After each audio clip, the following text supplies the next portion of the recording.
First తెలుగులో cinema చేసి భోజ్పురికి వెళ్ళారా, అయితే అక్కడ సక్సెస్ అయిన తర్వాత ఇటు వచ్చారా? భోజ్పురి సినిమాకి కొంత నా హెల్ప్ అవసరమైంది. అలా వాళ్ళతో నా భోజ్పురి వాళ్ళు ఒక కాల్ వచ్చింది. ఒక 50-60 సినిమాలు చేసిన హీరో అతను ఈ కథ విన్న తర్వాత భోజ్పురి ఇండస్ట్రీ కోసం తయారు చేస్తావా అన్నాడు. 2 సార్లు ఎమ్మెల్యేగా పోటీ చేసి ఓడిపోయాడు. ఈ సినిమా ఢిల్లీలో 2 సెంటర్లో 100 డేస్ ఆడింది. అదే నియోజకవర్గంలో ఆయన ఈరోజు చంపేయండి. ఆయన పేరు ఆయన చాలా ఫేమస్ యాక్టర్ కదా. తెలుగువారై ఉండి భోజ్పురి, ఒరియా, కన్నడ, తమిళ్, హిందీ ఇలా చాలా లాంగ్వేజెస్లో సినిమాలు తీశారు. సో ఇప్పుడు అక్కడ ఎలాగో గెలిచేశారు, ఇప్పుడు ఇక్కడ గెలవాలని అనుకుంటున్నారు. సో ఆ గ్యాప్లో మళ్ళీ మీరు భోజ్పురికి వెళ్ళిపోయారా? అస్సలు ఇక్కడే ఉన్నారు. తెలుగులో సినిమా వస్తుందంటే లడ్డు కావాలా బాబు అంటే 2 లడ్డులు కావాలా అన్నట్టు ఉంటుంది పరిస్థితి. ఇప్పటి వరకు మీరు తెలుగులో ఎన్ని సినిమాలు చేశారు? ఇప్పటివరకు 4 సినిమాలు చేశాను. ఆ 4 సినిమాల్లో ఏదైనా హిట్ అయ్యాయా? నేను పెట్టిన పెట్టుబడి రిటర్న్ వస్తే నాకు హిట్ అనే. జనతా వారి సినిమా నేను ఎప్పుడో విన్నాను. ఇంత టైం తీసుకోవడానికి గల కారణాలు ఏంటి? నా అదృష్టమో దురదృష్టమో తెలీదు. నేను ఏదైతే కథ ఎంచుకున్నానో అదే కథ మీద ఇండియాని కుదిపేసే ఒక ఇష్యూ జరిగింది. దీనికి దగ్గరగా జరిగిన ఇన్సిడెంట్స్.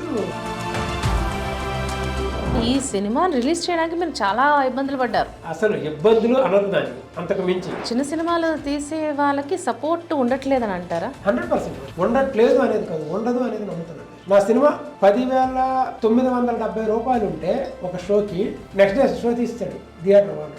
ఎందుకని? వారికి ఇంకో సినిమా వేసుకున్నాడు. ఒక ఆర్టిస్ట్ అయితే మీరు వేసిన పోస్టర్లో నా ఫోటో లేదు కాబట్టి నేను ప్రమోషన్ చేయను.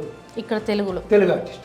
సో ఇప్పుడు ఎవరైనా ఒక చిన్న సినిమా తీయాలని ముందుకు వస్తే వాళ్ళకి మీరు ఏం సలహా ఇస్తారు? చిన్న సినిమా పెద్ద సినిమా లేదండి. ఇక్కడ కొత్త డైరెక్టర్, కొత్త ప్రొడ్యూసర్ సినిమా తీస్తే రికవరీ కష్టం.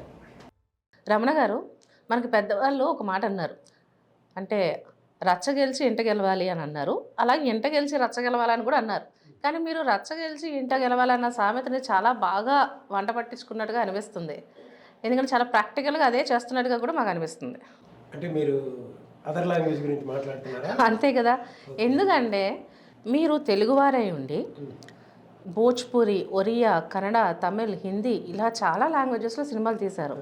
అందులోని ఒక్క భోజ్పురిలోనే మీరు తీసిన 8 సినిమాల్లో 6 సినిమాలు సూపర్ డూపర్ హిట్. అందులో మళ్ళీ 2 సినిమాలు 175 రోజులు ఆడాయి ఆ సినిమాలు. అంటే అక్కడ అంతలాగా సక్సెస్ను చూశారు. ఇక్కడ మనకి సుకుమార్ గారు ఎలాగో భోజ్పురిలో మీరు అలాగనేసి మేము విన్నాం. అంటే మరి ఇప్పుడు అక్కడ అంతలాగా సక్సెస్ని సాధించారు కదా, ఆ తర్వాత ఇప్పుడు మరి మీరు తెలుగు సినిమాలో ఇంకా సక్సెస్ని సాధించలేదు. సో ఇప్పుడు అక్కడ ఎలాగో గెలిచేశారు, ఇప్పుడు ఇక్కడ గెలవాలని అనుకుంటున్నారు. దానికి మీరు ఎటువంటి ప్లానింగ్ చేశారు? మేడం గారు, మీరు బయట హిట్లు ఇచ్చారు, తెలుగులో ఇవ్వలేకపోయారు అనేది ఒకటి చెప్పారు.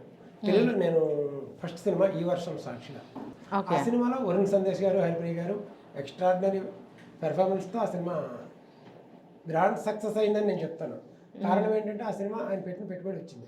ఓకే, నేను సినిమాలో ఉండాలి. అది భోజ్పురి, తెలుగు, కొంకణి, కన్నడ ఇలా లాంగ్వేజ్ చూడండి. మనం సినిమా ఇండస్ట్రీలో ఉండాలి, సినిమా కోసమే పని చేయాలి. సినిమానే మనకి, అంటే బయటికి వెళ్ళి చాలా పనులు ఉంటాయి, పేరు వచ్చేవి కానీ డబ్బు వచ్చేవి కానీ. మనకి సినిమానే ప్యాషన్, సినిమానే ఇక్కడే ఉండాలి.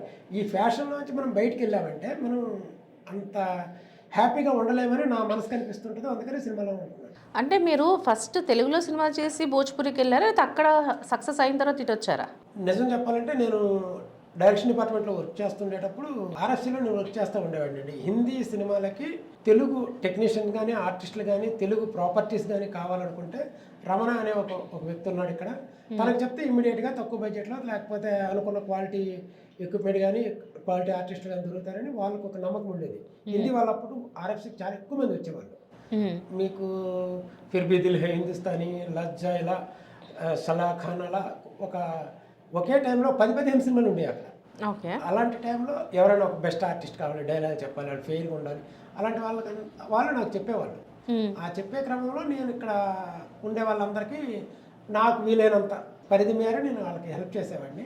దానికి నాకు ప్రతిఫలం ఉండేది, అది వేరే విషయం. అలా జరుగుతున్న క్రమంలో Bhojpuri industry, Oriya industry, Bengal industry కూడా ఆర్ఎఫ్సీకి వచ్చేవి.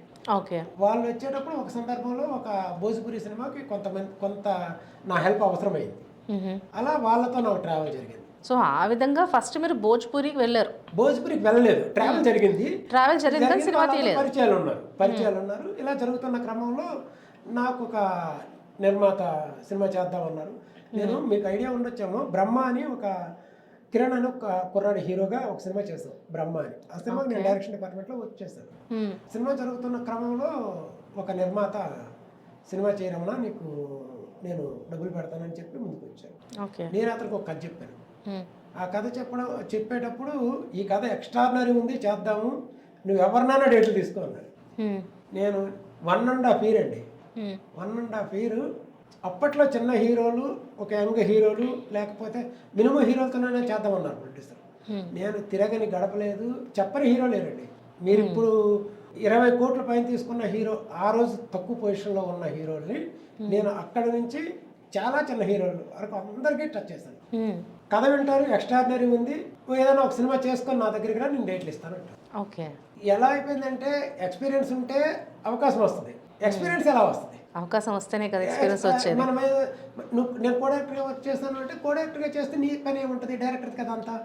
కథ రైటర్ ఇస్తాడు, డైలాగ్ ఇంకొకరు రాస్తారు, డైరెక్షన్ చేస్తాడు, నువ్వేం చేస్తావు, నువ్వు కో డైరెక్టర్ కదా, అని చెప్పి నువ్వు చేయాల్సిందే కదా అని మళ్ళీ వచ్చేసి. ఇలా నిజం చెప్పాలంటే ఒక విధంగా తెలుగు ఫిల్మ్ ఇండస్ట్రీలో నాకు అవకాశం యాజ్ ఏ డైరెక్టర్గా ఏ హీరో నాకు డేట్లు ఇవ్వడని ఆలోచించి ఇంకా మానేద్దాం, ఇంకా మళ్ళీ కో డైరెక్టర్గా వెళ్దామనే ప్రొడ్యూసర్ ఉన్నా కూడా నాకు హీరో ఎవరు డేట్లు ఇవ్వకపోవడం వల్ల మళ్ళీ కో డైరెక్టర్గా వెళ్దామని చెప్పి ఒక సందర్భంలో ఆలోచిస్తున్న క్రమంలో మళ్ళీ భోజపురి వాళ్ళు ఒక కాల్ వచ్చింది, పలానా పని మీద నీకు ఆర్ఎఫ్సీకి రా అని చెప్పారు. అప్పుడు మీకు ఐడియా ఉండొచ్చు, ఇన్కమింగ్ కాల్ కూడా 4 రూపీస్ 2 రూపీస్ ఉండేది ఇన్కమింగ్ కాల్. రీఛార్జ్ కూడా ఫోన్లో రీఛార్జ్ లేకపోతే బయటికి వెళ్ళి రీఛార్జ్ చేసుకుని మళ్ళీ వాళ్ళకి నేను ఫోన్ చేశాను. ఫోన్ చేస్తే రమ్మంటే వెళ్ళా ఆర్ఎఫ్సీకి. ఆ పిచ్చపాటి మాట్లాడుకున్న హీరో నేను, అప్పటికే ఆ హీరోకి నాకు పరిచయం ఉంది. ఒక సినిమా అనుకున్నాను సార్, తిరుగుతున్నాను తెలుగులో అంటే, కథ ఏంటి అని అడిగాడు. చిన్న సింగిల్ వర్డ్ చెప్పాను, ఇది సార్ కథ అని. నీకు అభ్యంతరం లేకపోతే నేను డేట్లు ఇస్తాను, రేపన్నా నువ్వు నాకు 1 weekలో షూటింగ్ అయిపోద్ది, రేపటి నుంచి నువ్వు కన్ఫర్మ్ చేస్తే 1 weekలో నేను డేట్లు ఇస్తాను అన్నాడు. ఎవరండి ఆ హీరో? అతనే నెరహువా అని. ఓకే, దినేష్ లాల్ యాదవ్ తన ఒరిజినల్ పేరు. నెరహువా అని మంచి పొజిషన్లో ఉన్న ఒక హీరో. ఓకే, అంటే ఒక టాప్ 5లోనో టాప్ 4లోనో ఉన్న సిచ్యువేషన్ అయింది అప్పుడు. నేను ఒక కథ చెప్పాను, తర్వాత మా ప్రొడ్యూసర్కి ఆ విషయం చెప్పాను. ఆయన కూడా తెలుగే చేద్దాం రమణ, భోజ్పురి మనకెందుకు అని మళ్ళీ ఒక 3 months ఎస్కేప్ అయ్యాం. ఎస్కేప్ అయిన తర్వాత ఆయన హీరో అడిగాడు నన్ను, మళ్ళీ వచ్చే ఉద్దేశం ఉందా లేకపోతే వేరే వాళ్ళకి డేట్లు ఏమన్నా. మళ్ళీ నేను ప్రొడ్యూసర్ని అడిగాను, రికవరీ ఏంటి, లాభం ఏంటి, నష్టం ఏంటి, వేరే చేసుకున్నాం. సరే ఎక్కడైనా ఒక సినిమా చేయడమే కదా మన టార్గెట్ అని చెప్పి ఒక స్టెప్ అలా వేద్దామని ఇద్దరం కలిసి ఆ సినిమా చేయడం జరిగింది. ఆ సినిమా పేరే Khiladi number 1. Super hit. August 8, 2008 release అయిందండి సినిమా. నాకు తెలిసి భోజ్పురి ఇండస్ట్రీలో 4th ప్లేస్లోనో 5th ప్లేస్లోనో ఉన్న ఒక హీరో. ఆ సినిమా రిలీజ్ తర్వాత 1 week తర్వాత మేము ఫిగర్లు చెప్పకూడదో తెలియదు కానీ మేము చాలా తక్కువ అమౌంట్ చెప్పండి, చాలా తక్కువ అమౌంట్ ఇచ్చాము ఆయనకి. దాని తర్వాత మేము అతనికి నెక్స్ట్ సినిమాకి 3 times ఎక్కువ ఇచ్చామండి, ఒక్క 3 months గ్యాప్లో మా సినిమా రిలీజ్ అయిన తర్వాత. మా తర్వాత రామనాయుడు గారు ఒక సినిమా చేస్తారు, శివ అని, అతనితో. తర్వాత అతను చాలా మన సాయిబాబా గారు ఒక సినిమా 2 సినిమాలు చేశారు ఆయనతో. సో మొదటి సినిమానే మీరు సూపర్ హిట్ కొట్టారు భోజ్పురిలో. ఎక్స్ట్రీమ్ హిట్ అంటే మీకు మొదటి ఛాన్స్ రావడం కొంచెం దాగుడు మూతల్లాగా అటు ఇటు అయినా, దాగుడు మూతలు అంటే పెయిన్ అండి. దాగుడు మూతలు అంటే సరదా ఉంటుంది, ఇది దాగుడు మూతలు అంటే పెయిన్ తో కూడుకున్న ఒక ఎమోషన్. కానీ తర్వాత ఒక సూపర్ హిట్ సినిమా డెలివర్ చేశారు, అది కూడా భోజ్పురిలో. సో ఆ విధంగా మీరు ఫస్ట్ మూవీ భోజ్పురిలో చేశారు, అక్కడ నుంచి కంటిన్యూస్ హిట్స్ కొడుతూ వచ్చారు. కానీ మళ్ళీ మధ్యలో మీరు తెలుగులోకి రావాలని అనిపించలేదా, అనుకోలేదా? మా ఉద్దేశం ఏంటంటే, ప్రొడ్యూసర్ది కానీ నాది కానీ, ఆ టైంలో మేము సుబ్బారెడ్డి గారిది కానీ నాది కానీ తెలుగులో హిట్ కొట్టాలి. టార్గెట్ ఏంటంటే తెలుగులో మేము సూపర్ హిట్ కొట్టాలి అనేది మా టార్గెట్. ఏ లాంగ్వేజ్, కన్నడ చేయని, ఒరియా చేయని, భోజ్పురి చేయని, ఇంకా ఏ లాంగ్వేజ్ అయినా చేయని, తెలుగులో సూపర్ హిట్ కొట్టాలని టార్గెట్. ఒక తెలుగుకి ఒక కథ రెడీ చేసుకున్నాం, మళ్ళీ కొత్త కథ రెడీ చేసుకున్నాం, ఒక ప్యూర్ లవ్ స్టోరీ. ఈసారి మళ్ళీ ఎవరి దగ్గరికి వెళ్ళాలి అని తిరుగుతా ఉన్నాం. మళ్ళీ హీరోలు ఎవరు డేట్లు ఇవ్వాల, మళ్ళీ భోజ్పురికి వెళ్ళాం. ఇంకో హీరో డేట్లు ఇస్తున్నాడు, వాళ్ళు పిలుస్తున్నారు, మనం వెళ్తే వీళ్ళు అపాయింట్మెంట్ ఇవ్వట్లేదు. ఇప్పుడు పక్క నుంచి మనకు ఆఫర్ వస్తుంది, అది మనం రిజెక్ట్ చేస్తున్నాం. వాళ్ళు ప్రేమతో మన దగ్గరికి వస్తున్నారు, మనం అది రిజెక్ట్ చేస్తున్నాం. మనమేమో వీళ్ళ దగ్గరికి వెళ్తుంటే వీళ్ళు ఎవరూ డేట్లు ఇవ్వట్లేదు. ఇలాంటి క్రమంలో మళ్ళీ ఇంకో సినిమా చేద్దామని మీరు ఒక సినిమా కథ తయారు చేస్తున్నాం, ఒక హీరో దగ్గరికి వెళ్ళాం, ఆయనకి కథ చెప్పాం. ఆయన అప్పటి వరకు ఒక 50-60 సినిమాలు చేస్తున్న హీరో. అతనితో సినిమా స్టార్ట్ చేద్దామని ప్రిపేర్ అయిపోయాం. ప్రిపేర్ అయిపోయిన తర్వాత కథ చెప్పాము, అన్నీ అయిపోయినాయి. ఒక 4 రోజుల్లో షూటింగ్ మొత్తం హైదరాబాద్లోనే షూటింగ్ చేస్తాం. ఆ సినిమా అప్పటికి ఆ హీరో 2 సార్లు ఎమ్మెల్యేగా పోటీ చేసి ఓడిపోయాడు ఓకే 2 పార్టీల్లో. తర్వాత ఆ బిజీగా ఉండేవాడు. కాకపోతే మన షూటింగ్ అంటే ఖచ్చితంగా టైంకి వచ్చేవాడు. ఎట్టి పరిస్థితుల్లో మనకి ఎటువంటి డిస్టర్బ్ చేయకుండా సినిమా కంప్లీట్ అయింది. ఈ సినిమా ఢిల్లీలో 2 సెంటర్లో 100 డేస్ ఆడిందండి, ఒక సెంటర్లో 175 డేస్ ఆడిందండి. అదే నియోజకవర్గంలో ఆయన ఈరోజు ఎంపీ అండి. ఎవరండి ఆయన? ఆయన పేరు మనోజ్ తివారీ. ఆయన చాలా ఫేమస్ యాక్టర్ కదా. మనోజ్ తివారీ ఇక్కడ మన వాళ్ళకి కూడా చాలా పరిచయం ఆయన. అందరికి పరిచయం అండి, తెలుగు వాళ్ళకి బాగా పరిచయం. ఇండియా మొత్తం ఆయన బాగా ఫేమస్ అండి. భోజ్పురి ఇండస్ట్రీని ఒక లెవెల్కి తీసుకెళ్ళి కూర్చోబెట్టిన వ్యక్తి కూడా ఆయన మనోజ్ తివారీ. నా సెకండ్ సినిమా అతనితో జరిగిందండి. నువ్వు చేసిన సినిమా వలన, మనిద్దరం కలిసి చేసిన సినిమా వలన, ఆ సినిమా పేరు చెప్తాను మీకు, మర్ద్ నెంబర్ 1. ఆ సినిమా నేను చేసేటప్పుడు కథ చెప్పాను ఆయనకి, హీరోకి. అతను ఈ కథ విన్న తర్వాత, రమణ ఇది భోజ్పురి ఇండస్ట్రీ కోసం తయారు చేసావా అని అన్నాడు. భోజ్పురి ఇండస్ట్రీ గురించి నాకు అంత తెలియదు అండి, నిజం చెప్తాను. యాజ్ ఏ డైరెక్టర్గా నాకు పేపర్ చదువుకున్న నాలెడ్జ్, లేకపోతే సినిమా గూగుల్ వీటిల్లో తెలుసుకున్న నాలెడ్జే తప్ప భోజ్పురి ఇండస్ట్రీలో ఏం జరుగుతుందో మనకు అంత నాలెడ్జ్ లేదు. అయినా కూడా నేను ఒక కథ చెప్పాను, అది తెలుగు కోసం తయారు చేసుకున్న ఒక కథ, తెలుగు హీరోతో చేద్దామని. తెలుగు హీరో డేట్లు దొరకపోవడం వల్ల అతనికి వెళ్ళడం జరిగింది, ఆయన ఓకే అనడం జరిగింది. ఆయన ఆ కథ విన్న తర్వాత, ఎక్స్ట్రాడినరీ కథ, ఈ కథతో నాకు లైఫ్ వస్తుందని, నేను కథ చెప్పిన వచ్చేసి కాఫీ వాళ్ళు తాగుతున్నారు, నేను టీ తాగుతున్నాను. ఆ టీ తాగే టైంలో చెప్పాడు ఆయన, మంచి కథ, ఎక్స్ట్రాడినరీ కథ, బాగుంటుంది. కరెక్ట్గా జనవరి 11వ తేదీన ఇప్పుడు రిలీజ్ అయింది. 11వ తేదీ సాయంత్రం ఆయన నాకు ఫోన్ చేశాడు, రమణ ఇదే రోజు నాది ఇంకో సినిమా రిలీజ్ అయింది, ఆ ప్రొడ్యూసర్కి నేను నెంబర్ ఆఫ్ టైమ్స్ చెప్పాను, కానీ వాళ్ళు మనతో పాటు వాళ్ళు రిలీజ్ చేశారు, వాళ్ళు డేట్ వేశారు అని చెప్పి, మన సినిమా ఎక్స్ట్రాడినరీగా ఉంది రెస్పాన్స్, మీరు ఎప్పుడు ఫ్రీ ఉన్నా ఒకసారి ఢిల్లీకి రండి అన్నాడు. సారీ నేను వెళ్ళలేకపోయాను ఆ టైంలో, నాకు నా పర్సనల్ ప్రాబ్లమ్స్ ఉంది. తర్వాత ఆయన ఢిల్లీలో ఎంపీగా పోటీ చేశాడు. ఎంపీగా పోటీ చేసి గెలిచిన తర్వాత ఫోన్ చేశాడు ఆయన. గెలిచిన తర్వాత ఫోన్ చేసి, నేను ఫస్ట్ డే కంగ్రాచులేషన్ చెప్దామని ఫోన్ చేస్తాను, లిఫ్ట్ చేయలేదు ఆయన. రెండో రోజు ఆయన ఫోన్ చేశాడు. ఆయనకి ఒక సంజయ్ అని ఒక పిఏ ఉంటాడు, ఆయన చెప్పాడంట, ఆయన ఫోన్ చేశాడు, ఎక్స్ట్రాడినరీ రెస్పాన్స్తో నేను ఎంపీ అయ్యాను, ధన్యవాదాలు అని చెప్పి చాలా హ్యాపీ ఫీల్ అయ్యాడు. ఎప్పుడైనా మీకు హైదరాబాద్లో నాకు ఒక అన్నున్నాడు, ఢిల్లీలో నీకు ఒక అన్నున్నాడు అని అనుకో అన్నాడు. ఓకే, అది అంత మంచి ఫ్రెండ్ అయ్యాడు. తర్వాత కూడా నేను నెంబర్ ఆఫ్ టైమ్స్ మాట్లాడుకున్నాను. అది జరుగుతున్న క్రమంలో మీకు తెలిసి ఉండొచ్చు, అప్పుడు కొత్త బంగారు లోకం అని వరుణ్ సందేశ్ గారి వచ్చింది. ఆ సినిమా హీరోకి నేను చేసుకున్న లవ్ స్టోరీ బాగుంటుందని నాకు అనిపించింది, వరుణ్ సందేశ్ గారు. ఇక నేను పట్టుకున్న ఈ కథ 1.5 year మీకు చెబితే విజయసాయి గారు తిడతానేమో, సారీ సార్, ఎవ్రీ డే నేను ఫోన్ చేస్తే, రమణ ఫ్రైడే నేను ఫ్రీగా ఉంటాను, ఫ్రైడే ఈవినింగ్ కలుద్దాం అంటారు. ఫ్రైడే ఈవినింగ్ ఫోన్ చేస్తే, రమణ ఈ వీక్ వదిలే నెక్స్ట్ వీకే, మళ్ళీ ఫ్రైడే వస్తుంది సినిమా రిలీజ్ లాగే. ఇలా నేను ఒక 6 months తిరిగానండి వరుణ్ సందేశ్ వాళ్ళ ఫాదర్ దగ్గరికి. ఇలా ఒక 6 నెలలు ఆయనతో తిరిగా. అప్పుడు వరుణ్ సందేశ్ గారు నాకు రోజు అపాయింట్మెంట్ ఇచ్చారు. అపాయింట్మెంట్ ఇస్తే తొందరకి వెళ్ళి కథ చెప్పాను. అదే ఈ వర్షం సాక్షి. సో అది మీరు తెలుగులో యాజ్ అ డైరెక్టర్ ఎంట్రీ. అది వరుణ్ సందేశ్ గారు మీకు అవకాశం ఇచ్చారు. నిజంగా గ్రేట్ అండి. నేను కథ చెప్పిన తర్వాత, బ్రో దీంట్లో నన్ను ఎందుకు సెలెక్ట్ చేస్తున్నావు అన్నాడు. నా కథలో చిన్న తెలియని ఇన్నోసెన్సీ ఉంది, మీ సినిమా చూశాను మొన్ననే, కొత్త బంగారు లోకం చూశాను, నాకు అందులో ఏదో తెలియని ఒక బాడీ లాంగ్వేజ్ అది నాకు అనిపించింది. ఈ కథక నీ క్యారెక్టర్ యాప్ట్ అనిపించింది, అందుకని నేను చాలా మంది హీరోల దగ్గరికి వెళ్దాం అనుకున్నా కూడా ఆ సినిమా చూసిన తర్వాత ఇంకా వేరే ఎవరొద్దు నువ్వే అని నేను ఫిక్స్ అయ్యానని చెప్పి అతనితో చెప్పడం జరిగింది. అతని తర్వాత అతనుకున్న కమిట్మెంట్లు, అప్పుడు చాలా సినిమాలు ఉన్నాయి, 7 సినిమాలు ఉన్నాయి. ఆ సినిమాలు అయిన తర్వాత నాకు డేట్లు ఇస్తానన్నారు, ఒక అడ్వాన్స్ తీసుకున్నారు, ఒక అగ్రిమెంట్ వేసుకున్నాం. అక్కడ నుంచి ఒక 1.5 year మళ్ళీ డ్రాగన్ అండి వెయిటింగ్. ఈ వెయిటింగ్ కూడా నాకు హ్యాపీ. డేట్లు ఇస్తారనేది కన్ఫర్మ్ అయింది. ద సేమ్ టైం మనం, సో ఆ గ్యాప్ లో మళ్ళీ మీరు భోజ్పురికి వెళ్ళిపోయారా? పోలేదండి, అస్సలు ఇక్కడే ఉన్నారు. తెలుగులో సినిమా వస్తుందంటే ఇంకా లడ్డు కావాలా బాబు అంటే 2 లడ్డులు కావాలా అన్నట్టు ఉంటుంది పరిస్థితి. తెలుగులో మనం పెద్ద హీరో చిన్న హీరో కాదండి, తెలుగులో సినిమా చేస్తామంటే అది మన డ్రీమ్.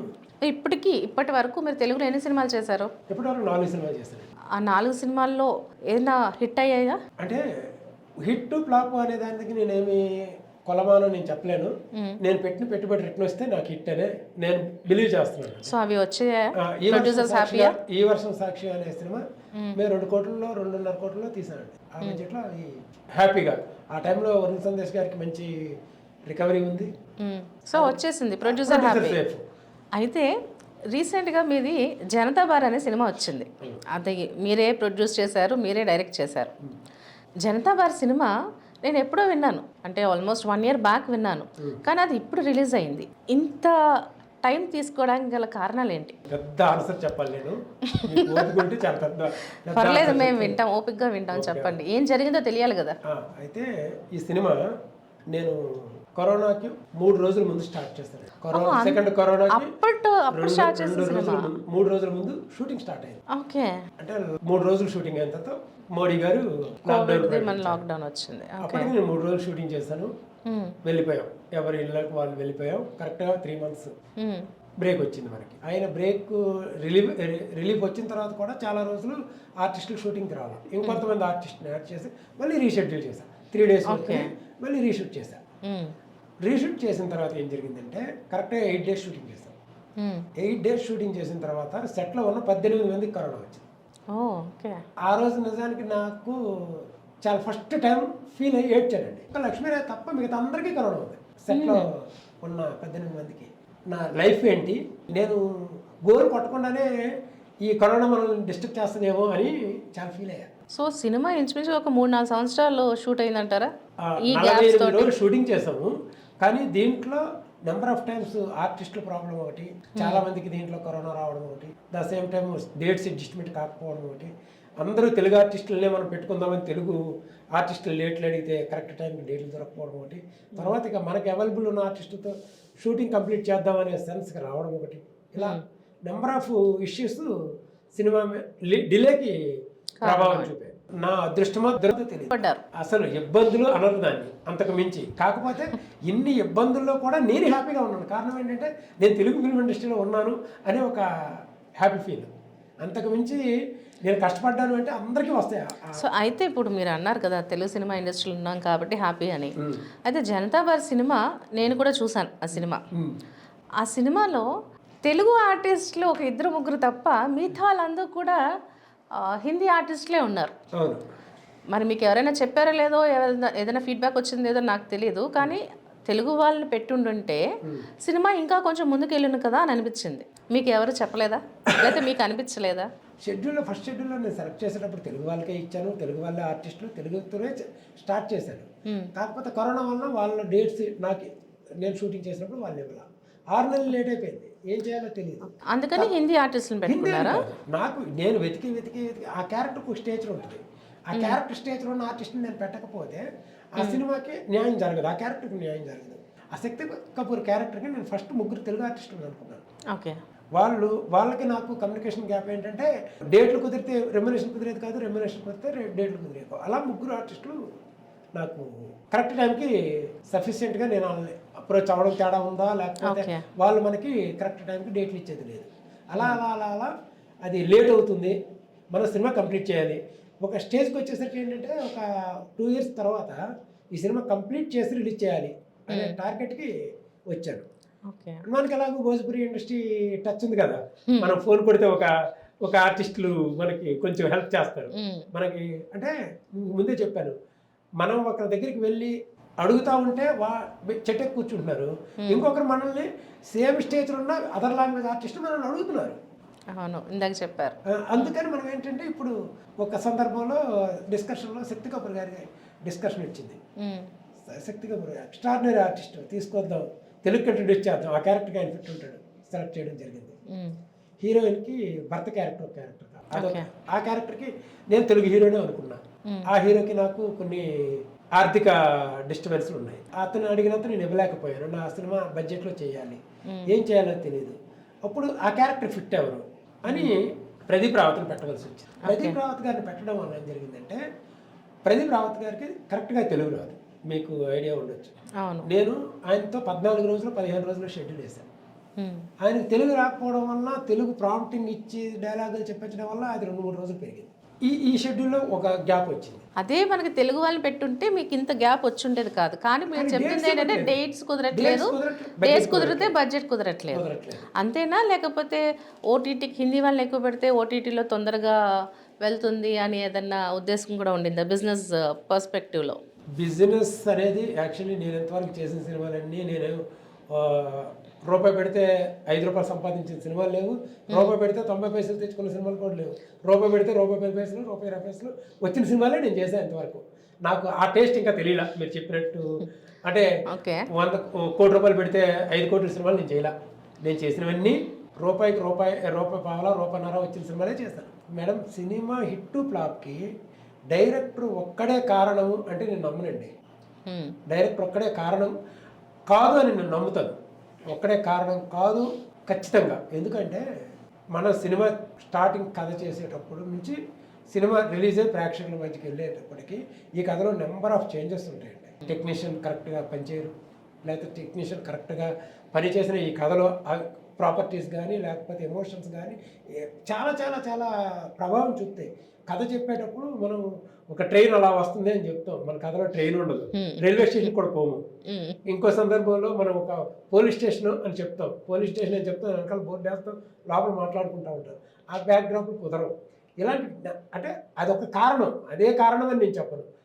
ఎన్నో కారణాలు ప్రభావం చూపుతాయి. దీనికి ఒకరోజు ఉదాహరణ చెప్తా. నా సినిమాలో ఒక ఆర్టిస్టు మార్నింగ్ 8:30కి వచ్చాడు. ఆయన మేకప్ వేసుకొని 10:30కి సెట్లోకి వచ్చాడు. 10:30కి వచ్చి కూర్చున్నాడు. 10:30 నుంచి నేను 4:30 వరకు ఆయనతో సీన్ తీశాను. 4:30 అప్పుడే 7 o'clock వచ్చి 9 o'clockకి లక్ష్మీరావు గారు రెడీ అయ్యి కూర్చున్నారు. ఆమెతో ఒక్క షాట్ కూడా తీయలేడు, తీయలేదు. కరెక్ట్గా 4కి ఆమెకు పిలిచాను, ఆమె వచ్చింది, షాట్ చేస్తున్నాను. ఈ ఆర్టిస్ట్ నాకు చెప్పకుండా వెళ్ళిపోయాడు సెట్లో వచ్చి. నాకు 5 అయిపోయింది, నా టైం అయిపోయింది, నేను వెళ్ళిపోతున్నాను. నేనేం చేయాలండి అంటే ఒక 3 లక్షలు 4 లక్షలు 5 లక్షలు నీకు రెమ్యునేషన్ ఇచ్చి నీతో షార్ట్ చేయకుండా వేరే వాళ్ళతో ఒక డైరెక్టర్ చేస్తున్నాడు అంటే, పైగా నేనే ప్రొడ్యూసర్ని నీతో ఒక అమౌంట్ ఇచ్చే ఆర్టిస్ట్ని పక్కన పెట్టి ఇంకొక ఆర్టిస్ట్తో చేస్తున్నాడంటే ఇక్కడ ఏదో ఒకటి అంటే టైమర్ డేటర్ ఏదో ఒకటి ప్రభావం చూపుతుంది. అది చేయాల్సిన పరిస్థితి డైరెక్టర్కి డూ ఆర్ డై ఉంది. అది నువ్వు అర్థం చేసుకోకుండా నాతోనే సినిమా చేయాలంటే నువ్వు కాదు కదా హీరో కథలో. నాకు ఏదో ఒక ప్రభావం చూపింది కదా సినిమాకి. నేను హీరోయిన్తో చేయాల్సి వచ్చింది. ఉదయం 9 గంటలకు మేకప్ వేసుకున్న ఆర్టిస్ట్ సాయంత్రం వరకు వెయిట్ చేస్తుందంటే తనతో నేను షార్ట్ చేయకపోతే ఎలాగా? కామన్ సెన్స్ కదా మనిషికి. ఆ డేట్ అనేది నేను ఎందుకు చెప్తున్నాను, 6 నెలలు డేట్ ఇవ్వలేదండి ఆయన. ఓకే, అది కూడా ఒక రకంగా ఈ సినిమాకి లేట్ అవ్వడానికి కారణం. నేను తర్వాత ఆయనకు మళ్ళీ ఎక్స్ట్రా పేమెంట్ ఇచ్చి ఒక ఆర్టిస్టు ఒక్క సీన్ అండి, ఎక్కువ సీన్ కూడా కాదు, ఒకటే సీన్, అది మళ్ళీ 6 నెలల తర్వాత చేశాను. అదే మీకు సినిమాలో కూడా ఆ ప్యాచ్ కనబడుతుంది. ఎందుకంటే ఆ లొకేషన్ ఈ లొకేషన్ వేరు. హౌస్లోది అది కాదు, సినిమా హౌస్లోనే జరుగుతుంటుంది. కానీ నేను ఏదైతే హౌస్ అంతా తీసానో ఈ ప్యాచ్ షాట్ ఎక్కడ తీసానో వేరు, ఆ హౌస్ వేరు ఈ హౌస్ వేరు, ఇలా జరుగుతుంటాయి. ఇంత కష్టపడి ఎన్నో అన్ని ఫేస్ చేసుకుని రిలీజ్ చేశారు కదా సినిమా. మరి రిలీజ్కి ముందు ప్రీ రిలీజ్ ఈవెంట్స్ అని ఈ మధ్యన మనం అన్ని చూస్తున్నాం. కానీ అది జనతా బార్ సినిమాకి చేస్తానని చెప్పారు కానీ చేయలేదు, ఎందుకని? చేయకపోవడానికి చాలా కారణాలు ఉన్నాయండి. ఒకటి ఏంటంటే ఆర్థిక పరిస్థితి ఒకటి మెయిన్. దీంతో పాటు ఆర్టిస్టులు అందరూ హిందీ ఆర్టిస్టులు అని మీరు అన్నారు కదా, వాళ్ళంతా ఏంటంటే ఫ్లైట్ టికెట్లు వేయాలి, అందరికి లాడ్జింగ్ బోర్డింగ్ ట్రాన్స్పోర్ట్, దీనికే 10-15 లక్షలు అయిపోతుంది. అంటే ఒక ప్రీ రిలీజ్ ఈవెంట్ చేయడానికి ఆర్టిస్టులు అందరూ వస్తారు కదా, మీరు ముందే అగ్రిమెంట్లు అవన్నీ రాయించుకుంటారేమో కదా సినిమా రిలీజ్ ముందు కూడా రావాలని. మరి అలాంటప్పుడు మళ్ళీ సెపరేట్గా ఎందుకు ఖర్చు చేయడం? అంటే అవి రెగ్యులర్గా మనం ఎలా ఉంటాయంటే పిలవడము పంపించడము మన బాధ్యత అండి. యాజ్ ఎ ప్రొడక్షన్ హౌస్ బాధ్యత ఉంటుంది. వాళ్ళు దానికోసం పేమెంట్ అడిగితే మాత్రం మనకు ముందే అగ్రిమెంట్లో ఉంటుంది. ఒకవేళ ప్రీ రిలీజ్కి మమ్మల్ని రమ్మన్నా లేకపోతే ప్రమోషన్ మమ్మల్ని రమ్మన్నా మీరు ఎక్స్ట్రా పేమెంట్ ఇవ్వాలా వద్దనేది ఫస్ట్ అగ్రిమెంట్లో ఉంటుంది. మనకి రమ్మనడానికి వాళ్ళు ఏమి ఎక్స్ట్రా పేమెంట్ అడగలేదు. కానీ కొంతమంది ఆర్టిస్టులు ఎలా ఉంటారంటే వాళ్ళకి వేరే పని ఉందండి, నేను ఫోన్ చేశాను, ఇప్పుడు ఎందుకు ఫోన్ చేశాను, 4 రోజుల ముందు ఫోన్ చేయొచ్చు కదా, ఇప్పుడు ఫోన్ చేస్తే నేను ఎందుకు వస్తాను అని ఈగో ఉంటుంది. నేను ఒక్కటే చెప్తున్నానండి, ఎంత ఈగో ఉన్నా నాకు వాళ్ళకి క్లాసెస్ ఉన్నా యాజ్ ఎ డైరెక్టర్గా, నాకు యాజ్ ఎ ఆర్టిస్ట్గా ఒక ఆర్టిస్ట్కి ఎంత క్లాసెస్ ఉన్నా నేను తను ఒక సమస్య మీద డిస్కషన్ పడినా వాళ్ళు ప్రమోషన్కి రాము అని చెప్పడం అనేది అది వాళ్ళ విజ్ఞత. ఎంత గొప్ప ఆర్టిస్ట్కైనా మళ్ళీ ఈ డైరెక్టరో ఈ ప్రొడ్యూసరో ఈ ప్రొడక్షన్ ఆఫీసో నీకు రిఫరెన్స్ నెక్స్ట్ సినిమాకి ఇవ్వాలి. అది గుర్తుపెట్టుకొని కొంతమంది ఆర్టిస్టులు, అందరు కాదు, కొంతమంది ఆర్టిస్టులు ఉంటే వాళ్ళ కెరీర్కి బాగుంటుంది, వాళ్ళు చేసిన సినిమా యొక్క భవితవ్యం బాగుంటుంది. సో ఈ సినిమా స్టార్టింగ్ నుంచి ఎండింగ్ వరకు చాలా మంది చాలా రకాలుగా ఆడుకున్నారు మీతోటి. ఆడుకోవడం కాదండి, అంటే తెలుగు సినిమా ఇండస్ట్రీలో తెలుగు సినిమా చేస్తున్న ఒక డైరెక్టర్ని హింస అనేది చాలా చిన్న పదం నేను అనిపించింది, నిజంగా చెప్తున్నాను. యాజ్ ఏ డైరెక్టర్గా, యాజ్ ఏ ప్రొడ్యూసర్గా చాలా చాలా నాకు డిస్టర్బెన్స్ చేసింది కరోనా దగ్గర నుండి మొదలు పెడితే ప్రీ రిలీజ్ ఈవెంట్ వరకు, రిలీజ్ వరకు అనుకోండి. ఈ మధ్యలో మానసికంగా హ్యాపీగా ఉన్న కొన్ని విషయాలు, ఆర్థికంగా అన్ని విషయాల్లో వీళ్ళు చేసిన స్ట్రగుల్స్ చాలా ఎక్కువ ఉన్నాయి. అంటే ఇప్పుడు మీరు చెప్తున్నారు కాబట్టి అడుగుతున్నాను, మీరు చెప్పేదానికి ఒకటి నాకు ఎలా కనెక్ట్ అవుతుందంటే, చిన్న సినిమాలు చచ్చిపోతున్నాయని ఈ మధ్యన చాలామంది ప్రొడ్యూసర్స్, డైరెక్టర్స్ చెప్తున్నారు. అంటే అందులో ఇలాంటి సమస్యలు ఎక్కువ ఉంటాయంటారా చిన్న సినిమాకి? ఇది మేజర్ అండి, ఇది మేజరు. ఇలాంటివి చాలా సమస్యలు ఉన్నాయి. ఉదాహరణ చెప్తానండి మీకు. చిన్న సినిమా, ఒక సినిమా తీస్తే చిన్న డైరెక్టర్, చిన్న ప్రొడ్యూసరు ఒక చిన్న సినిమా తీస్తే ప్రతి టెక్నీషియన్ ముందే డబ్బులు అడుగుతాడండి. ఓకే. ప్రతి ఆర్టిస్ట్ ముందే డబ్బులు అడుగుతాడండి.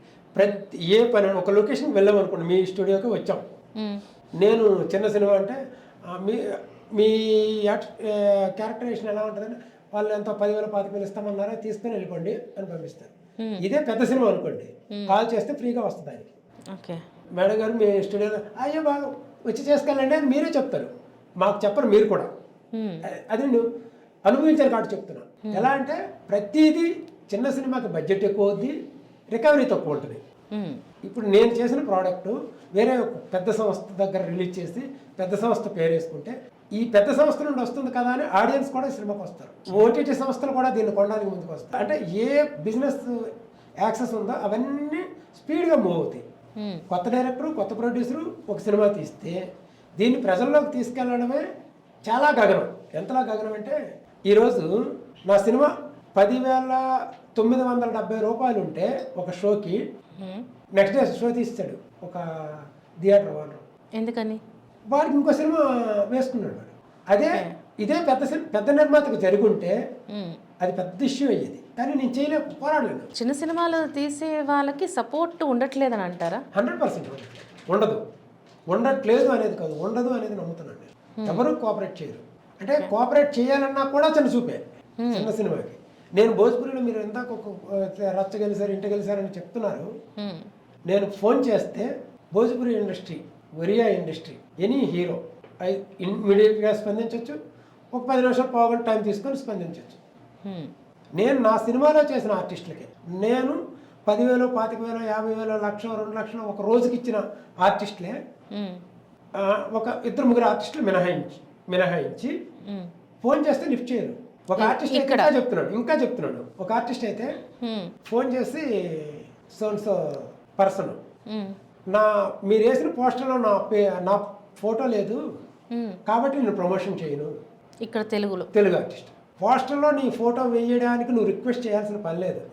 నీ వలన మీ ఇంట్లో మీ ఆవిడో, మీ పక్కింటోలో, మీ పిల్లలో చూస్తారని నాకు అనిపిస్తే నీ ఫోటో వేస్తాను నేను. నువ్వు నాకు చెప్పాల్సిన పని లేదండి. నేనేమి పెళ్ళిది ప్రపంచానికి చెప్పాలి, 4 గోడల మీద తిరగడానికి ఇదేమి శోభనం కాదు. పెళ్ళి అంటే ప్రపంచానికి చెప్పాలి, సీక్రెట్గా చేసుకునేది కాదు. నీ వలన ప్రొడక్షన్ హౌస్కి రూపాయి మిగులుతుంది అంటే, వస్తుంది అంటే, లేకపోతే క్రెడిట్స్ వస్తాయంటే నీ ఫోటో వేస్తాను. నీ ఫోటో వేయట్లేదు, నా ఫోటో వేయట్లేదు కాబట్టి నేను ప్రమోషన్ చేయను, ప్రమోషన్కి రాను, మీరు చేసింది రైట్ కాదు అంటే నీ పోస్టర్ ఎందుకు వేయాలి? నీకు డబ్బులు ఇచ్చాం, పని చేస్తాం. నీకు వాల్యూ ఉంది అని మాకు సోర్సెస్ ఉంటే ఆ ప్రొడక్షన్ హౌస్కి ఖచ్చితంగా నీ ఫోటో వాడతాం. ఎందుకు వాడుతుంటాం? నేనేం కిండిల్ చేయాలని మా ఉద్దేశం కాదు కదా. సో ఇక్కడ ఆర్టిస్టులు సపోర్ట్ చేయట్లేదు, టెక్నీషియన్స్ సపోర్ట్ చేయలేదు, చిన్న సినిమాకి చెయ్యలేదు. మీరు ఎప్పుడైనా ఈ సమస్యని సినిమా పెద్దల దగ్గర కానీ మీ అసోసియేషన్లో కానీ ఎప్పుడైనా డిస్కస్ చేశారా? నిజంగా చెప్తున్నానండి, తెలుగు ఫిల్మ్ డైరెక్టర్స్ అసోసియేషన్ నేను ప్రజెంట్ ఈసీ మెంబర్గా గెలిచి ఉన్నాను. యాజ్ ఏ ఈసీ మెంబర్ మా యూనియన్లో. మా యూనియన్ ఎంత కోఆపరేట్ చేసిందంటే నా పెయిన్ అంతా వీరశంకర్ గారికి చెప్తే, రమణ నేను ఫోన్ చేస్తాను, వాళ్ళు ఎవరు సపోర్ట్ చేయకపోయినా మన కమిటీ, మన యూనియన్ నీకు సపోర్ట్ ఉంటుంది అని చెప్పి ఆల్మోస్ట్ ఒక 50 మంది డైరెక్టర్ల దగ్గర ఇంటర్వ్యూలు తీసుకున్నాను. ఈ మీ ముందు వీరశంకర్ గారికి, దీనికి కోఆపరేట్ చేసిన మా కమిటీకి, నాకు ఇంటర్వ్యూలు ఇచ్చిన మన తెలుగు దర్శకులకి, అందులో గొప్ప గొప్ప డైరెక్టర్లు, చాలా మంచి డైరెక్టర్లు, తెలుగు ఇండస్ట్రీని శాసించిన డైరెక్టర్లు నాకు బయటలు ఇచ్చారు. వాళ్ళందరికీ నమస్కారం, ధన్యవాదాలు, కృతజ్ఞతలు చెప్తున్నాను. సో ఇలా హెల్ప్ చేసే వాళ్ళు కూడా ఉన్నారు. వాళ్ళకు పెయిన్ తెలుసు కాబట్టి చేశారు. ఎగ్జాక్ట్లీ. సో ఇప్పుడు ఎవరైనా ఒక చిన్న సినిమా తీయాలని ముందుకు వస్తే వాళ్ళకి మీరు ఏం సలహా ఇస్తారు? చిన్న సినిమా అంటే చిన్న సినిమా పెద్ద సినిమా లేదండి. ఇక్కడ కొత్త ఆర్టిస్టులు, కొత్త టెక్నీషియన్స్, పెద్ద ఆర్టిస్టులు, ఆల్రెడీ ఎస్టాబ్లిష్డ్ సంస్థలు. ఇదే చిన్న సినిమా పెద్ద సినిమా అనేదానికి కొలమానం. కొత్త డైరెక్టరు, కొత్త ప్రొడ్యూసరు సినిమా తీస్తే నాకు తెలిసి నాకున్న ఎక్స్పీరియన్స్లో 99.9999909% రికవరీ కష్టం. ఎందుకని అంటారు? ఎవరు కోఆపరేట్ చేయరు. 100% చేయరు. నీకు థియేటర్ దొరకదండి. ఇవన్నీ ఎందుకండి? నీ సినిమా నువ్వు తీసి నువ్వు జనాలకు చూపించి ఈ థియేటర్ ఇది తీసుకెళ్ళి ఒక థియేటర్లో వేయాలంటే ఆ థియేటర్లో నాకు రెంట్ ఇస్తావని అడుగుతాడు. నువ్వు రెంట్ ఇస్తావని అడుగుతాడు. రెంట్ ఇస్తానంటే థియేటర్లో ఎంతమందికి టికెట్లు కొంటావు, ఎంతమందిని చూపిస్తావు అని మళ్ళీ టికెట్లు కూడా ప్రొడ్యూసర్ కొనిపించి ఆయనే ప్రజలు. ఇలా కూడా జరుగుతుందా? ఖచ్చితంగా జరుగుతుంది. ఇది ఓపెన్ సీక్రెట్ ఏం చెప్పట్లేదు, ఓపెన్. 4 మైకులు తీసుకుని వెళ్తే మీకు ఎంతలా అంటే ఒక సినిమా ప్రజలకు తీసుకెళ్ళాలంటే చిన్నవాడు, నాలాంటి వాడు, నాకంటే ఇంకొద్దిగా చిన్నవాడు, నాకంటే ఇంకొద్దిగా పెద్దవాడు, నేను కూడా చిన్నవాడినే, అంతకంటే చిన్నవాడిని నేను ఫీల్ అవుతున్నాను. నాలాంటి వాడు సినిమా తీసుకెళ్ళి జనాలకు చూపించాలంటే ఇది గగనం, అంటే అనితర సాధ్యం, అంటే అసలు జరగదు అనే దాన్ని ఫీల్ అయ్యి మొత్తం డబ్బులు పోతాయని ఫీల్ అయితేనే సినిమా. సో మెంటలీ చాలా స్ట్రాంగ్గా ఉండి రావాలి. మెంటల్లీ స్ట్రాంగ్గా ఉండాలి. ఆ మొత్తం పెట్టిన డబ్బులు పోయినా కూడా మనం ఫర్దర్ స్టెప్ హ్యాపీగా ఉండేలా ఉంటే రావాలి అనేది నా ఫీలింగ్.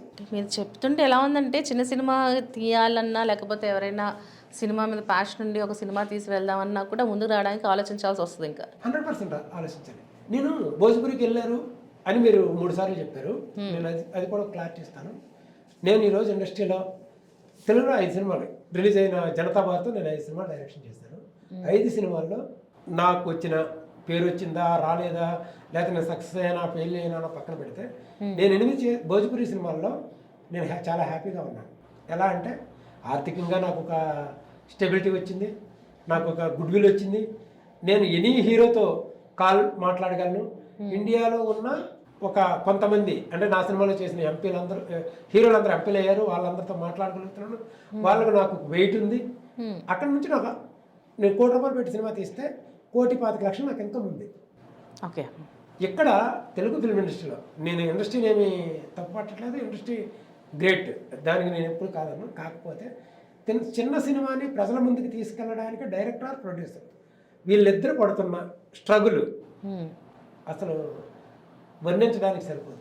ఎక్కడికక్కడ ఒక రివ్యూ, ఒక ఆఫీస్ బాయ్ దగ్గర నుంచి రివ్యూ రైటర్ వరకు ఎవరికి అవకాశం ఉంటే వాళ్ళు దీన్ని ముందుకు తీసుకెళ్లాలన్న ప్రయత్నం చాలా తక్కువ చేస్తున్నారండి వీళ్ళు. అంటే ఎవరికి వాళ్ళు క్యాష్ చేసుకోవాలనే చూస్తున్నారు కానీ సహాయం చేయట్లేదు. సహాయం ఎలా చేస్తారంటే ఇప్పుడు మీకు ఉదాహరణ చెప్తానండి. మీరు ఒక పెద్ద ప్రొడక్షన్ హౌస్ నుండి కాల్ వస్తే ప్రతి ఒక్కరూ వెళ్తారు వాళ్ళ దగ్గరికి. నేను ఫోన్ చేస్తే ఎంత ఇస్తామని ముందే అడిగేస్తారు. ఇక్కడ 2 కారణాలు ఉంటాయి. వాళ్ళ పాయింట్ ఆఫ్ వ్యూలో మనం ఆలోచిస్తే రమణ అనేవాడు ఒక సినిమా తీస్తాడు, వెళ్ళిపోతాడు, తర్వాత ఈయనకి సర్వీస్ చేసినా నాకు ఉపయోగం ఉండదు అనే ఫీలింగ్ వాళ్ళకు ఉండొచ్చు. కానీ రమణ లాంటి వాడు ఈ సినిమాతో రమణ వెళ్ళిపోవచ్చు, ఇంకో సినిమాతో ఇంకొక వ్యక్తి రావచ్చు. నువ్వు ఈ వచ్చే వాళ్ళని ఇండస్ట్రీ కాపాడుతూ ఉండాలనేది నా ఫీలింగ్. ఎవడైనా కొత్త ప్రొడ్యూసర్ వచ్చి ఆయనకి 10 రూపాయలు డబ్బులు వస్తే ఆయన ఇంకో సినిమా తీస్తాడు. మీరు ఈ ఒక్క సినిమాతోనే చంపేస్తున్నారే, ఈ ఒక్క సినిమాతో వీళ్ళు ఇండస్ట్రీలో లేకుండా చేసేస్తున్నారే. దానికి కారణం వాళ్ళు వీళ్ళని చెప్పను, ఎవరికి తోచినంత వాళ్ళు. తెలుగు మీడియా అందరూ ఎలా అంటే ఒక చిన్న సినిమాని కాదు, అంటే కొత్త ఆర్టిస్టులు, కొత్త డైరెక్టర్లు, కొత్త ప్రొడ్యూసర్లు వచ్చే ప్రతి సినిమాని ప్రతి మీడియా తమ బాధ్యతగా సినిమాని ఎంకరేజ్ చేసి రివ్యూస్ని కూడా చిన్న సినిమాలకు కొంచెం బెస్ట్ రివ్యూస్ ఇచ్చి ఎంకరేజ్ చేస్తే వాళ్ళు చేసే పనికి ఒక సార్థకత ఉంటుంది. వాళ్ళ జాబ్ సాటిస్ఫాక్షన్తో పాటు జాబ్ సాటిస్ఫాక్షన్ కూడా ఎక్కువ సందర్భాల్లో చిన్న సినిమాలకు వాడతారని భావిస్తున్నాను. భావించకపోతే అది మీ ఇష్టం. మిమ్మల్ని క్వశ్చన్ చేసి మీతో గెలిచే పరిస్థితి ఉండదు. యుద్ధం కాదు నేను చేస్తుంది. తెలుగు సినిమా వ్యవస్థలో చిన్న సినిమా అంటే కొత్త డైరెక్టర్, కొత్త ప్రొడ్యూసరు, కొత్త హీరో చేసేదే చిన్న సినిమా అని నేను ఫీల్ అవుతున్నాను. చిన్న సినిమా పెద్ద సినిమా అంటే లెంగ్త్లు లేకపోతే హిట్ రేషియోని కాదు, కొత్త టెక్నీషియన్ని, కొత్త ఆర్టిస్టులని, కొత్త వాళ్ళని ఎంకరేజ్ చేయాల్సిన బాధ్యత మీడియాకు మాత్రమే ఉందని నేను నమ్ముతున్నాను. మీడియా ఎంకరేజ్ చేయకపోతే ఎంత గొప్ప ఆర్టిస్టులు కానీ గొప్ప టెక్నీషియన్ కానీ తయారయ్యే అవకాశం చాలా చాలా చాలా తక్కువ ఉంటుంది. దయచేసి మీడియా కొత్త వాళ్ళని, కొత్త ప్రొడ్యూసర్ని, కొత్త డైరెక్టర్ని ఎంకరేజ్ చేయండి. అది మీరు బాధ్యతగా ఫీల్ అవ్వండి, బాధ్యతగా తీసుకోండి. లేకపోతే తెలుగు ఫిల్మ్ ఇండస్ట్రీ కొంతమంది చేతుల్లోకి వెళ్ళిపోద్ది. వాళ్ళు మాత్రమే తెలుగు ఫిల్మ్ ఇండస్ట్రీని శాసిస్తారు. ఏదో ఒక రోజు చిన్న సినిమా అనేది ప్రేక్షకులకి దూరం అయిపోద్ది, సినిమా కూడా చాలా దూరం అయిపోద్ది. ఈ మధ్యకాలంలో టికెట్ రేట్ల గురించి కానీ లేకపోతే ఇంకో దాని మీద కానీ డిస్కషన్ చాలా హెవీగా జరుగుతుంది. ఏ ఇండస్ట్రీలో మీకు ఒక ఉదాహరణ చెప్తానండి. ఒక అదర్ లాంగ్వేజ్ సినిమా, నేను అక్కడ ఆ రోజు ఆ స్టేట్లో ఉన్నాను. అక్కడ 150 రూపాయలకి సినిమా చూసి వచ్చానండి. అదే సినిమా హైదరాబాద్లో 350 రూపాయలు పెట్టాను. అక్కడ లేని టికెట్ వాల్యూ ఇక్కడ ఎందుకు పెంచారు? ఎవరండి అడుగుతున్నారు? మీడియా క్వశ్చన్ చేయాల్సిన బాధ్యత లేదా? సోషల్ మీడియానే, social media, electronic media, print media ఏదైనా కానీ. నేను తెలుగులో చేసిన సినిమా హిందీలో డబుల్ రేట్ అమ్ముకుంటే ఊరుకుంటారా వాళ్ళు? ఎందుకు అమ్ముతున్నారని క్వశ్చన్ చేయరా? మీ బాధ్యత కాదా అది? అలా టికెట్ రేట్లు పెంచడం వల్ల కూడా కొంత చిన్న సినిమాకి అనర్థాలు జరుగుతున్నాయి. అది కూడా పెద్దలు ఆలోచించి దానికి ఒక నిర్ణయం తీసుకుంటే మంచిది అవుద్ది. ఈరోజు సినిమా ఎలా అయిపోయిందంటే, ఒక చిన్న సినిమా బతకాలి, కొత్త డైరెక్టర్ బతకాలి అంటే వాడు చాలా తక్కువ బడ్జెట్ ఉంటుందండి. ఆ బడ్జెట్లో సినిమా తీయాలంటే ఈ మధ్యకాలంలో కొంతమంది డైరెక్టర్లు హెవీ బడ్జెట్ పెట్టి ఎక్స్ట్రాడినరీ వండర్స్ క్రియేట్ చేసేసి ఫ్రేమ్ విజువల్ బ్యూటీ చూపించి జనాల్ని అదే అద్భుతం అనేది చూపించేస్తే ఒక కంటెంట్ ఉన్న సినిమాలు చాలా తక్కువ వస్తాయండి. వీటిని చూడాలంటే ఆడియన్కి తర్వాత చూద్దాంలే, ఓటీటీలో చూద్దాంలే, ఫ్రీగా వస్తే చూద్దాంలే అని ఒక ఫీల్కి వెళ్ళిపోతున్నారు. దయచేసి ఈ రేట్లు పెంచే విషయం గురించి ఆలోచించండి. రేట్లు ఎందుకు పెంచుతున్నామో తెలుసుకొని పెంచండి. అది ఎవరికి పోతుందో తెలుసుకోండి. తెలుసుకోకుండా ప్రతిదానికి పెంచుకుంటూ పోతా ఉంటే డబ్బింగ్ సినిమా కోట్లు పెట్టుకుంటున్నారండి. రీ రిలీజ్లు పెట్టి సినిమాలని, డబ్బింగ్ సినిమాలకి రీ రిలీజ్లు ఏంటండి? పెద్ద సినిమాల మీద వేసేస్తున్నారు. 10 రూపాయలు వాల్యూ చేసేది 25 రూపాయలకు కొని ఇక్కడ ప్రేక్షకుల్ని సినిమా రాకుండా చేసేస్తున్నారు. ఇక్కడ రేట్లు పెంచి తెలుగు ఆడియన్ అంత అమాయకులా? ఎంత దారుణం అండి ఇది! దారుణాతి దారుణం అండి. క్రైమ్ కూడా నా ఫీలింగ్లో ఇది క్రైమ్ కూడా. కారణం ఏంటంటే అక్కడ 150 ఏమిటి, ఇక్కడ 300 అమ్మడం ఏంటండి టికెట్? దారుణం కదా. మీరు క్వశ్చన్ చేయట్లేదు మీడియా. ఒకసారి ఆలోచించండి. మీడియా మాత్రం ఎంకరేజ్ చేయండి దయచేసి.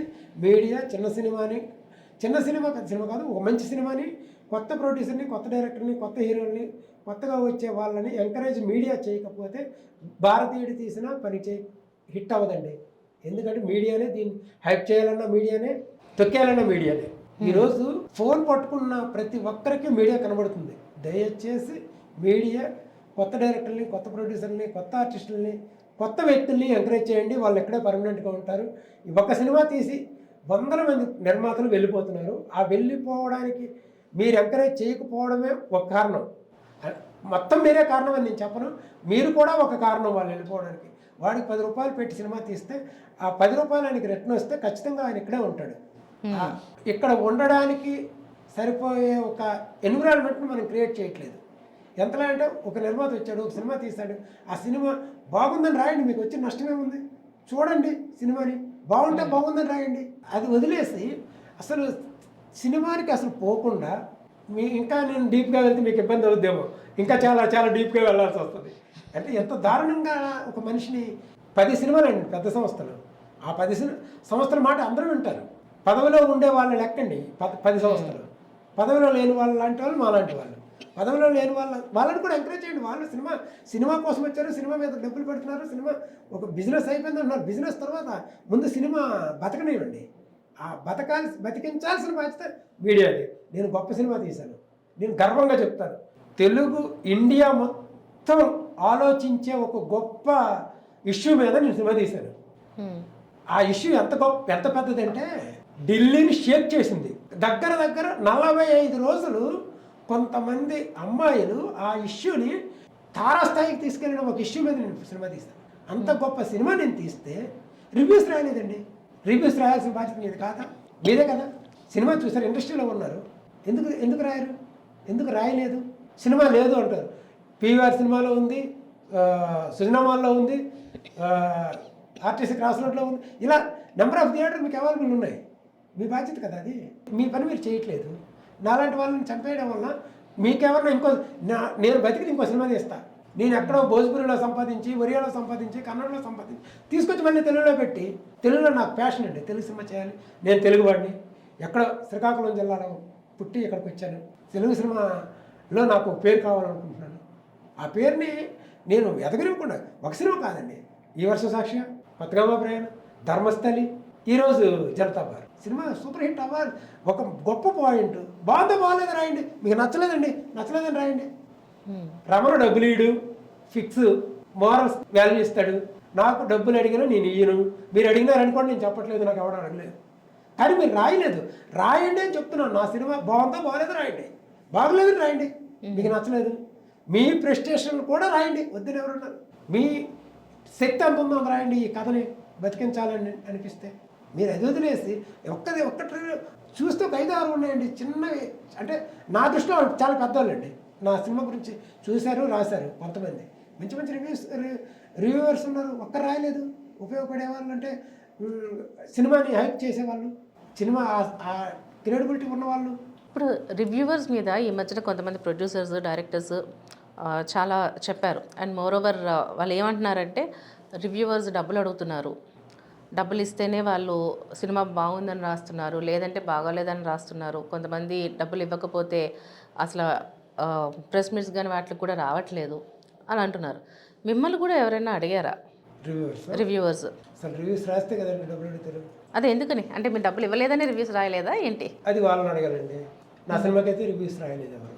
మీరు ఎవరిని అప్రోచ్ అవ్వలేదా? వాళ్ళు ఎవరు మిమ్మల్ని అప్రోచ్ అవ్వలేదా? రివ్యూవర్సా నాకు అప్రోచ్ అవ్వడానికి? నేను పిఆర్ఓ త్రూ రాయమని చెప్పాను. ఓకే, పిఆర్ఓ త్రూ రాయమని చెప్తే వాళ్ళు రాయలేదు. ఎందుకు రాయలేదు అనేదానికి నేను సమాధానం చెప్పలేను. వాది ఒక వ్యవస్థలో మనం పనిచేస్తున్నాం. ప్రతి సినిమాకి రివ్యూ రాయాల్సిన బాధ్యత వాళ్ళకు ఉందని నేను నమ్ముతున్నాను. డబ్బులు ఇచ్చారా, డబ్బులు అడిగారా, డబ్బులు అడగలేదా అనేది సమస్య కాదు. అడిగినా ఇస్తే తీసుకోవాలి, ఇవ్వకపోయినా కూడా రివ్యూ రాయాలి. అది వాళ్ళ బాధ్యత అని నేను నమ్ముతున్నాను. నేను సినిమా ఇండస్ట్రీలో ఉన్నాను. మనకు ఏదైతే ఛాంబర్ ఉందో, ఏదైతే వ్యవస్థ ఉందో ఆ వ్యవస్థ పరిధిలోనే నేను పనిచేయాలి. నా ఇష్టం వచ్చినట్టు నేను బిహేవ్ చేయడానికి ఉండదు కదా. మీరు చిన్న సినిమా పెద్ద సినిమా అని కాదు, అన్ని సినిమాలకి రివ్యూ రాయాల్సిన బాధ్యత. ఒకవేళ నేను ఖచ్చితంగా నేను రివ్యూవర్ని, నేను రివ్యూ రాసే శక్తి నాకు ఉంది అని వాళ్ళకి అనిపిస్తే ఖచ్చితంగా ప్రతి సినిమాకి రాయాలి. రాయలేదు అంటే వాళ్ళ ఇష్టం. దాన్ని క్వశ్చన్ దాన్ని ఎగ్నెస్ట్గా పోరాటం చేసే శక్తి నాకు లేదు. కానీ ప్రతి వ్యక్తి తన హక్కుల గురించి మాట్లాడే ప్రతి వ్యక్తి బాధ్యతలు కూడా తీసుకోవాలి అనేది నేను నమ్ముతాను. కానీ మన దగ్గర హక్కుల గురించి మాట్లాడతారు కానీ బాధ్యతల గురించి ఎవరు మాట్లాడరు కదండి. అదే కదా ఇక్కడ సమస్య. అదే ప్రతి ఒక్కరూ మాట్లాడతారండి. ప్రతి ఒక్కరు ఏంటంటే రివ్యూవర్స్ అనే మన ఇప్పుడు ఎవరైతే పెద్ద పెద్ద మేధావులు ఉన్నారు అని ఫీల్ అయ్యేవాళ్ళు ఒక సినిమా చూసేటప్పుడు డైరెక్టర్ ఈ కథను ఎలా చెప్పాలనుకున్నాడు, ఆయన ఎందుకు చెప్పాల్సి వచ్చింది, అవి ఆలోచన విధానంలో వాళ్ళకు ఉండకపోవచ్చు. వాళ్ళకి ఏంటంటే వాళ్ళ పాయింట్ ఆఫ్ లో సినిమాని చూస్తారు. వాళ్ళ పాయింట్ ఆఫ్ లో సినిమా చూసి దానికి తక్కువ రేటింగ్ ఇస్తారు, కొంతమంది ఎక్కువ రేటింగ్ కొంతమంది ఇస్తున్నారు. రివ్యూవర్స్ డబ్బులు తీసుకుంటున్నారా లేరా అనే దానికి నా దగ్గర సమాధానం లేదు. ఎందుకంటే నేను ఏ రివ్యూవర్స్కి డబ్బులు ఇవ్వలేదు, నా సినిమాకి ఏ రివ్యూవర్స్ రాయలేదు. రాసిన వాళ్ళందరూ ఫ్రీగా రాస్తారు. నేను ఎవరికి డబ్బులు ఇవ్వలేదు. నేను రివ్యూవర్స్కి ఇవ్వలేదు, పిఆర్ఓ కూడా ఇవ్వలేదు. నిజానికి స్వామి థ్యాంక్స్ పని చేసినందుకు. మధు అనే ఒక పిఆర్ఓ ఉన్నాడు, ఆయన నేను ఎవరికి డబ్బులు ఇవ్వలేదు, ₹1 ఇవ్వలేదు పిఆర్ఓ అండ్ రివ్యూవర్స్కి. ఎవరైనా రాశారు అంటే అది వాళ్ళ పని వాళ్ళు చేసినట్టు లెక్క నా దృష్టిలో. రాయలేదంటే వాళ్ళ పని చేయలేదని నేను ఫీల్ అవుతాను. అంటే మీరు చాలా ముక్కుసూటిగా వెళ్తారని అర్థమవుతుంది. సో ఇక మీదట మీరు చేయబోయే సినిమాలు ఏదైతే ఉన్నాయో అది మీరు తెలుగులో చేస్తారా లేక భోజ్పూరిలోనే చేస్తారా? మేడం నాకు అమ్మలాంటి తెలుగు సినిమా. నేను తెలుగు సినిమాలో కొత్త ఆర్టిస్టులతో చేయడానికి సిద్ధపడతాను, పెద్ద ఆర్టిస్టులతో చేయడానికి సిద్ధపడతాను. నాకు తెలుగులో ఏ సినిమాలో చేస్తాను. నాకు అదర్ లాంగ్వేజ్ నుంచి నాకు ఆఫర్స్ వస్తుంటాయి, అవి మాత్రం నేను సెలెక్ట్ చేస్తాను. ఓకే, ఎందుకంటే అక్కడ నాకు ఖచ్చితంగా నాకు ఒక బెనిఫిట్ ఉండాలి. నేను భోజ్పూరిలో నేను ఏ హీరోకి ఫోన్ చేసినా బ్రో ఆఫ్టర్ 1 month నీ డేట్ కావాలి అంటే పక్కన ఉన్న సినిమాలు పక్కన పెట్టిన డేట్లు ఇస్తారు. అలాంటి నాకు కమ్యూనికేషన్ ఉంది. నా హిట్లో అంత ఇక్కడ ఇండస్ట్రీ కదండి, నాకు 2 ఫ్లాపులు వస్తే వాళ్ళు కూడా నన్ను మాట్లాడరు అని నేను ఫీల్ అవుతాను. ఎందుకంటే మనం ప్రాక్టికల్గా ఉండాలి. ఇప్పుడు మీరు రివ్యూవర్స్ గురించి అడిగారు కదా, వాళ్ళకి ఇష్టమైతే రాస్తారు లేకపోతే లేదు, అది వాళ్ళది. జాబ్ చేసామా, మనం అనుకున్న జాబ్ చేసామా లేదనేది వాళ్ళ ఉద్దేశం. నేను చేయలేదు, నా సినిమా వరకు వాళ్ళ జాబ్ వాళ్ళు చేయలేదని నేను ఫీల్ అవుతున్నాను. అలాగే ఇప్పుడు హీరో తనకి నాకు 2 హిట్లు ఉన్నాయి అనుకోండి, ఆయన నేను చెప్పినట్టు వింటాడు. ఎంతో కొంత నా మాటకి వెయిట్ ఉంటుంది. అక్కడ నాకు హిట్లు ఉన్నాయి. ఎలాంటి హిట్లు ఉన్నాయంటే ఇండస్ట్రీ రికార్డులు కొట్టేసే హిట్లు ఉన్నాయి. అందువల్ల నాకు ఆ వెయిట్ వచ్చింది. ఆ హిట్ తెలుగులో ఇద్దామని నేను ప్రయత్నం చేస్తూనే ఉంటాను, చేస్తూనే ఉంటాను. అది ఈ రోజు కాదు, రేపు కాదు, ఎల్లుండి కాదు, ఏదైనా ఒక రోజు నా సినిమాకు కూడా బ్లాక్ టికెట్లు కొనుక్కునే రోజు కోసం వెయిట్ చేస్తున్నాను. సో మీకు ఇప్పుడు భోజ్పూరిలో ఎంతైతే పేరు ప్రఖ్యాతులు వచ్చాయో, ఎన్నైతే హిట్స్ ఇచ్చారో, అలాగే తెలుగు ఇండస్ట్రీని కూడా మీరు వెళ్ళాలని, తెలుగు ఇండస్ట్రీలో కూడా పెద్ద పెద్ద హిట్స్ ఇవ్వాలని కోరుకుంటున్నామండి. Wish you all the best. కోరుకోవడం కాదు, సాధిస్తానండి. నేను తెలుగు ఫిల్మ్ ఇండస్ట్రీలో సూపర్ డైరెక్టరు, అంటే సూపర్ డైరెక్టర్ అని చెప్పలేను, కానీ సక్సెస్ఫుల్ డైరెక్టర్గా నేను ఖచ్చితంగా ఎస్టాబ్లిష్ అవుతాను. తెలుగు, ఒరియా, తమిళ్, భోజ్పురి, హిందీ ఇలా 5 లాంగ్వేజ్లో నేను డైరెక్షన్ చేస్తాను. నాకు తెలుగులోనే అనుకున్నంత సక్సెస్ రాలేదని నేను ఫీల్ అవుతున్నాను. అంటే భోజ్పురి కానీ, ఒరియా కానీ ఇలా మనకి సూపర్ డూపర్ హిట్స్ ఉన్నాయి. తెలుగులో అంత పెద్ద హిట్లు ఇప్పుడు నుంచి మీరు చేయబోయే సినిమాలు అన్నిటికీ హిట్ రావాలని, అవన్నీ సూపర్ హిట్ రావాలని కోరుకుంటున్నాను. నెక్స్ట్ ఫ్యూ డేస్లో నేను next cinema announcement. Next announcement ఉంది మీది, నెక్స్ట్ మూవీది. మనం ఖాళీగా ఉన్నామండి. మనం ఖాళీగా ఉంటే సమాజం మనల్ని మర్చిపోద్ది అని నేను నమ్ముతున్నాను. కాబట్టి ఖచ్చితంగా నెక్స్ట్ సినిమా ఫ్యూ డేస్లో అనౌన్స్మెంట్ ఉంటుంది. ఆ సినిమా కోసం ప్రయత్నాలు జరుగుతూ ఉన్నాయి. ఖచ్చితంగా ఈ హిట్ ఇచ్చినా ఇవ్వకపోయినా సూపర్ హిట్ వచ్చేంత వరకు, వచ్చిన తర్వాత కూడా ప్రయత్నం చేస్తాను, సినిమాలో చేస్తూ ఉంటాం, వేరే పని చేయి. తప్పకుండా మేము కూడా వాయిస్ మంకీస్ మీడియా తరఫున మేము కూడా మీకు సపోర్ట్ చేస్తూ ఉంటామండి. And wish you all the best and thanks for coming.